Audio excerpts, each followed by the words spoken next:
The neighborhood of Charlestown has a reputation, and not a good one. Bank robberies happen here so often it almost feels like part of the culture. And at the center of it all are four lifelong friends who've turned it into an art form: Doug, Jem, Gloncy, and Dez. Doug is the mastermind, the guy who plans everything down to the smallest detail. Before every job, he walks the crew through the entire operation, making sure there's zero room for mistakes. Every move is memorized, no improvisation, no hesitation. When the day of the heist comes, it unfolds like clockwork. A security guard walks into the bank carrying a money bag, and that's their moment. They shove their way in with him and instantly take control. Within seconds, the entire bank is on lockdown. Everyone is forced to the ground, phones are collected, no one moves unless they're told to. While some of them clear out the cash from the front, the others force the bank manager, Claire Kesey, to open the vault. She has no choice. Under pressure, she does exactly what they say. Once they've grabbed everything, they move fast to erase their tracks. The security camera hard drives are ripped out and tossed into a microwave to destroy any footage. Then they go even further, pouring bleach all over the place to wipe out any possible DNA evidence. It's clean, precise, professional. But there's one thing they don't notice. While all of this is happening, Claire is quietly pressing a silent alarm with her foot. By the time the crew realizes something's wrong, it's already too late. Panic kicks in. Jem, already on edge, assumes the assistant manager tipped someone off and brutally beats him. In the chaos, Claire catches a crucial detail: a tattoo on Jem's neck. Now the clock is ticking. Police are on their way and they need a way out. That's when Jem makes a move they've never made before. He takes Claire hostage. They blindfold her, strip off their masks, and get out of there fast. Once they're far enough away, they dump her on a beach, leaving her shaken but alive. To them, she's no longer useful. Soon after, the FBI takes over the scene. Leading the investigation is Special Agent Adam Frawley. The moment he looks around, he knows exactly what he's dealing with. This wasn't random. These guys knew what they were doing. No fingerprints, no footage, no traceable evidence. Professionals. The getaway van is eventually found, but it's been completely burned. And in Charlestown, nobody talks. No witnesses, no leads. The next day, Claire is brought in for questioning. She tells Frawley everything except one key detail: the tattoo. The crew made it very clear: if she talks, she dies, and she believes them. Meanwhile, the four robbers regroup. Doug isn't happy. Taking a hostage was never part of the plan, and it crossed a line. But Jem brings even worse news. He went through Claire's belongings and found her ID. She lives nearby. That means sooner or later, she's going to see him around the neighborhood. Jem suggests following her, keeping her scared enough to stay quiet. But Doug steps in and takes control. He says he'll handle it himself. On the surface, it's because Jem already has a record and can't risk another mistake. But the truth? Doug doesn't trust Jem anymore, not after what he saw back there. Later, Doug and Jem go around settling business, paying off their gun supplier, their car hookup, and Fergie, an Irish mob boss who operates behind the front of a flower shop.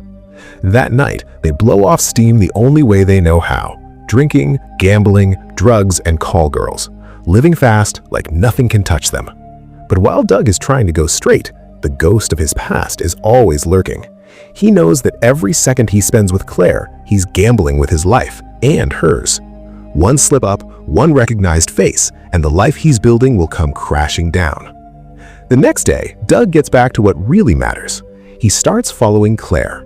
He tracks her routine, watches her movements, and eventually follows her into a laundromat. That's when he sees his opportunity. Claire finds a shirt stained with faded blood from the robbery, and it hits her all over again. She breaks down. Doug steps in, pretending to be just another stranger showing kindness. He comforts her, talks her through it, and slowly earns her trust. To take it further, he asks her out for a drink. One drink turns into a real conversation. They connect, they laugh, and for the first time since the robbery, Claire feels normal. Doug, of course, is lying through all of it. He tells her he works construction, says his dad lives in the suburbs, builds a completely fake life on the spot, and sells it perfectly. Then he raises the stakes. He takes her out on a boat ride, claiming it belongs to a friend. In reality, he's breaking in just to impress her. And it works. The night pulls them even closer. At one point, Claire brings up the topic everyone in Charlestown whispers about: the bank robbers. She asks him if it's really as bad as people say. Doug just smiles it off. Stories get exaggerated. The next day, he meets Jem and updates him. Claire isn't a problem anymore. She's under control. There's no need to kill her. While Doug is playing house, Special Agent Frowley is relentlessly connecting the dots. He realizes these aren't just random thugs. They're specialists who know the bank's internal systems. It's only a matter of time before the FBI moves from investigating the crime to hunting the men behind it. At the same time, he meets Claire again, this time over lunch. He pushes for more information, even tries to charm his way closer to her.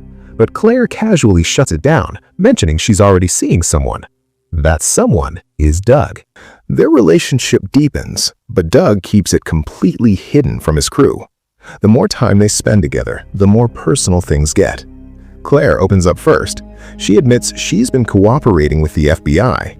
Doug plays it cool, acting curious, asking if they have any suspects. Then she reveals something bigger: the tattoo. She's been holding it back, unsure if telling the FBI would put her life at risk. And honestly, she's right. Doug, hiding who he really is, gives her advice. Keep it secret. Use it later if you have to, especially if it helps you avoid going into witness protection. It's calculated, careful, and completely self-serving. In return, Doug shares part of his own story, at least the version he's willing to tell. He talks about his mother leaving when he was 6, how he tried to find her, and how his father never bothered to help. It's one of the few moments where he almost feels real. But reality catches up again soon enough. One day, Claire tells Doug she's been taking a longer route to work. Why? Because some local gang guys have been harassing her, throwing bottles at her car if she takes the usual road. Doug doesn't let that slide. After dropping her off, he immediately picks up Jem. Together, they track down the guys responsible. Doug handles it his way, controlled. He beats them down just enough, plants drugs on them, and gives them a clear warning: disappear within a week. Problem solved. But Jem takes it too far. He gets carried away, shoots one of the guys in the leg, and then does something even worse. He pulls off his mask and shows his face. Doug sees it all, and it confirms what he's been fearing. Jem is becoming reckless. And that kind of instability? It's exactly what gets people caught or killed. Meanwhile, Frowley finally catches a real break. Digging through employee records, he finds something that stands out: Des, an Veracom employee whose sick days line up perfectly with multiple bank robberies. That's not a coincidence. That's a pattern. From there, the FBI starts tracking him, and it leads them straight into a family barbecue. Quietly, from a distance, they observe, and just like that, the full picture comes together. Doug, Jem, Glonsey, Des, the entire crew identified. But there's still a problem: no hard evidence. Frowley knows who they are now, but knowing isn't enough. So for the moment, he orders full surveillance on all of them. Watch everything, wait for a mistake. And with this crew, it's only a matter of time. On a bright, calm afternoon, Doug and Claire are out having lunch together. For a moment, it feels peaceful, almost normal. Claire looks around, soaking in the weather, and quietly says it reminds her of the day her brother died. It's a heavy moment. She excuses herself to the restroom, and that's when everything almost falls apart. Jem shows up. Out of nowhere, he walks straight to the table and sits down across from Doug. Doug freezes. This is the worst possible timing. If Jem connects the dots, everything is over. Doug immediately tries to get him to leave, but Jem doesn't budge. Then Claire comes back. For a split second, Jem is clearly shocked. He recognizes her, the same woman they kidnapped. But somehow, he keeps it together. He plays along, makes casual conversation, acts like nothing's wrong. Doug, thinking fast, leans in for a goodbye and deliberately covers Jem's neck tattoo with his hand, just in case Claire looks too closely. It's a close call. Too close. Later, Jem confronts Doug. He's furious. To him, this isn't just reckless, it's insane. Sleeping with someone who could send them all to prison, that's not just a mistake, that's a liability. He hasn't told the others yet, but he makes it clear. Doug needs to fix this. And more importantly, they need to focus on the next job. Doug pushes back. He doesn't like the crew they're supposed to work with, doesn't trust the setup. In his mind, they're not ready. But Jem doesn't care. He insists. Finally, Doug gives in, but on one condition. This next job, it's his last. Doug knows the walls are closing in. He's caught between the woman he loves and the crew that raised him. He wants out, but in Charlestown, you don't just walk away from the life. You have to fight your way out. It's a hard truth, and it hits. Then Friday comes. Time for the next job. The crew prepares like professionals. They collect hair from a salon to plant as faked evidence. They scrub themselves clean. Every piece of equipment is wiped down with bleach. No fingerprints, no DNA. No mistakes. They hit an armored truck just as it parks. At first, everything goes exactly as planned. But then, one of the guards fights back. He pulls a gun, and suddenly everything changes. With police already on the way, they don't have time to hesitate. They shoot him. No more clean getaway. Now it's chaos. They jump back into the car and speed off, tearing through the streets, causing crashes behind them. Sirens close in. Police try to block them, but the crew doesn't slow down. They fire back. It turns into a full-blown chase. At one point, they're completely cornered, but Glancy pulls off some insane driving, forcing police cars into each other and breaking through the blockade. They reach their backup, another car waiting for them. Quick switch. The original vehicle is set on fire, blocking the road and buying them time. Back at his office, Frawley is tracking everything in real time. He orders the bridge to be shut down, but it's too late. The crew crosses before the lockdown hits. They switch cars again, staying one step ahead.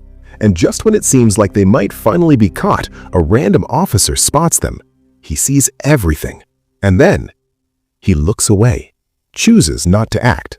And just like that, they disappear again. Frawley doesn't have enough to make an arrest, so he starts a psychological war. He puts the crew under 24-hour surveillance, hoping one of them will crack. He's waiting for a mistake, and he has no idea that Doug's biggest mistake is already sitting across from him at a dinner table. It's a message. We see you too. With nothing to hold them on, the FBI has no choice but to let them walk. Frawley shifts focus. If the crew won't talk, maybe Claire will. But when he calls the bank, he gets unexpected news. Claire quit. Just like that. Now she's no longer just a victim, she's a question mark. Suspicious, Frawley orders her phone tapped, and what he finds confirms his instincts. She's been in contact with Doug the entire time.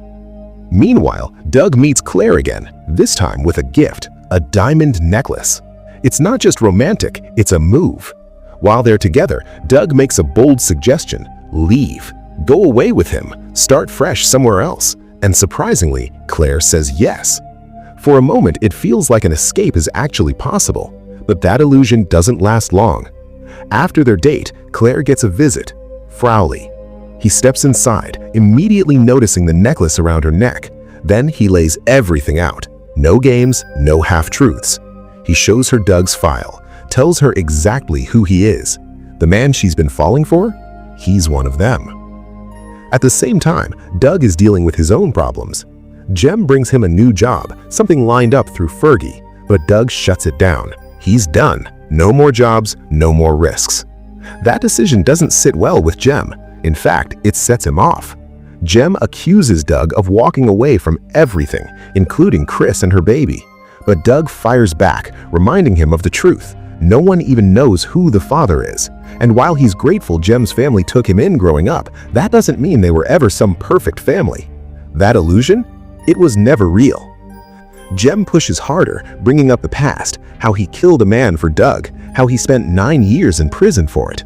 But even that doesn't change Doug's mind. He's still out. Doug goes straight to Fergie to make it official. He's not doing the job. But Fergie? He doesn't accept that. To him, Doug isn't just another guy. He's the brain, the one who makes everything work, and he's not letting that walk away. So he does what people like him do best. He hits where it hurts. Fergie reveals a truth Doug never knew. His past isn't what he thought it was. His father didn't just go solo, and his mother didn't abandon him. Fergie made sure she got hooked on drugs. She didn't leave. She died. Everything Doug believed about his childhood was a lie. And then comes the real threat. If Doug refuses the job, Claire will end up just like his mother. Doug doesn't waste a second. He rushes to Claire's apartment, desperate to make sure she's okay. But when she opens the door, everything is changed. She knows the truth now, and she wants nothing to do with him. No explanations, no second chances. She shuts him out completely. From that moment on, Doug keeps his distance, but not completely. He watches from afar, keeping an eye on her place. And one day, he sees it. One of Fergie's men hangs a funeral wreath on her door, a message, a warning. Doug rips it down, rage building inside him, but deep down, he already knows the truth. There's no way out, not anymore. If he wants to keep Claire alive, he has no choice. He's back in. Doug goes to see Chris one last time. There's no softness in it this time, just finality. He tells her straight, after this next job, he's gone. No promises, no looking back. Then he tries one more time with Claire. He finds her, knowing she has every reason to hate him now, and tells her something he's never said out loud before. He's robbed banks, a lot of them, but he's never killed anyone, not once. And he promises her he never will. Before walking away, he asks her for one thing. Wait for me. Soon after, the crew gathers to hear Fergie's next plan, and it's big. Fenway Park. The target? The morning after a major game, when the stadium's cash reserves are at their peak. It's bold, high risk, high reward. Exactly the kind of job you don't walk away from. The pressure finally breaks the crew's inner circle. Under the threat of prison, a confidential informant leaks the location of the next hit to the FBI. The trap is set. Fenway Park is no longer just a target, it's a kill zone. But then, she goes to Doug. Desperate, she tells him she wants out too. A new life with him. Doug doesn't hesitate. He shuts her down, tells her he's leaving, but not with her. And just like that, she's left behind. Later, Frawley finds her again, this time in a hospital bed after she crashes her car while high. Now she's broken, tired of being used.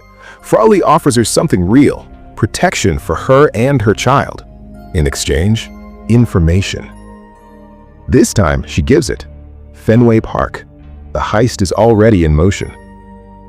Dez handles the technical side, using his electrician skills to disable alarms and cameras. Meanwhile, Doug and Jem walk in dressed as police officers, waved through by one of Fergie's inside contacts. At first, it works. Until it doesn't.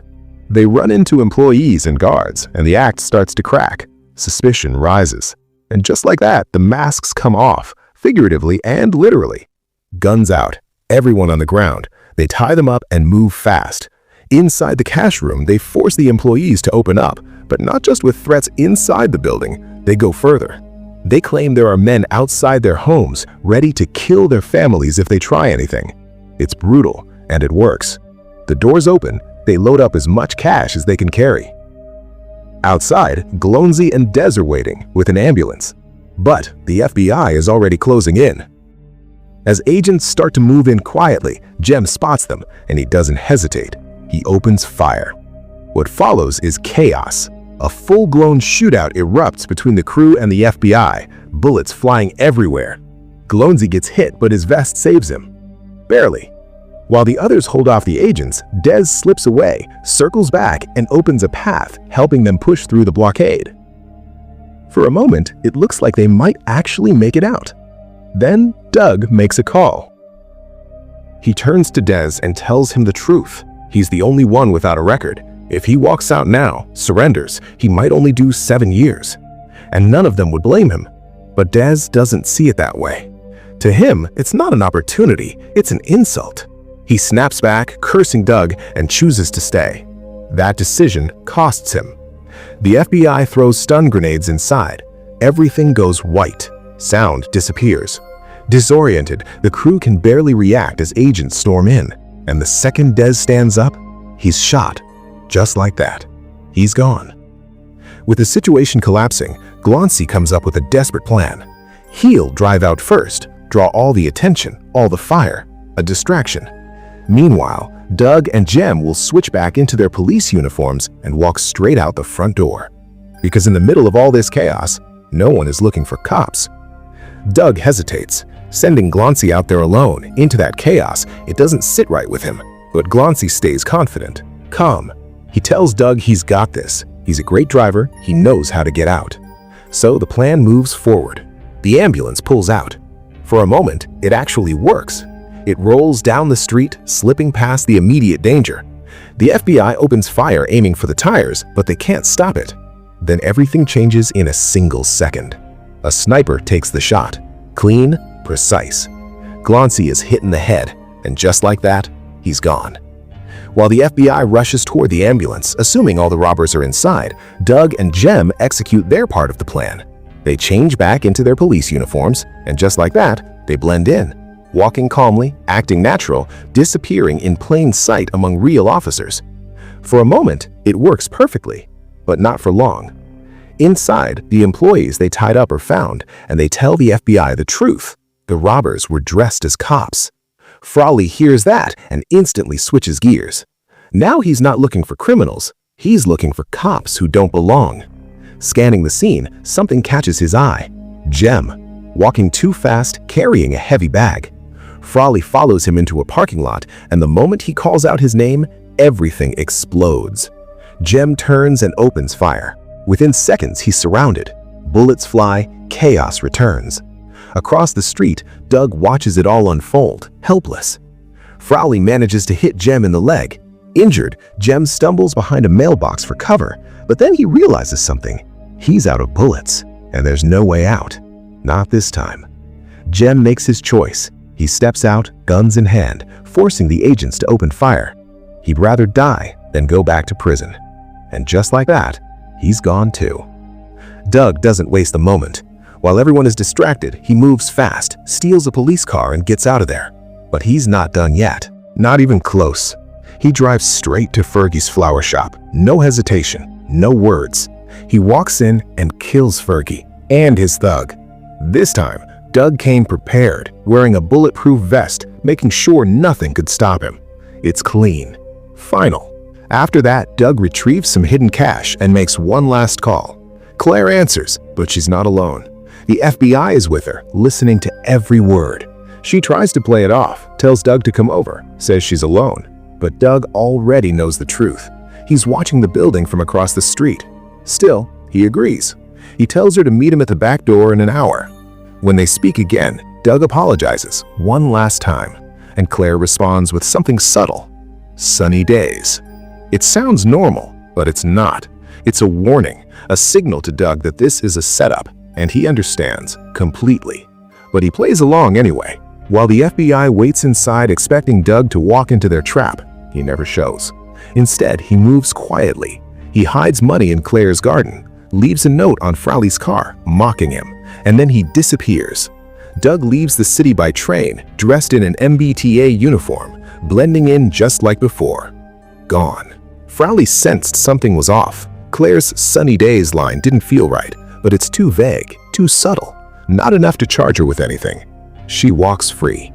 Days later, Claire finds the money Doug left behind, along with a note, one simple message.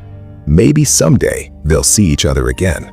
And instead of keeping it, she makes a different choice.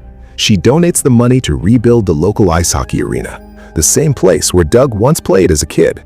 A quiet tribute, not just to him, but to the life he never really got to have.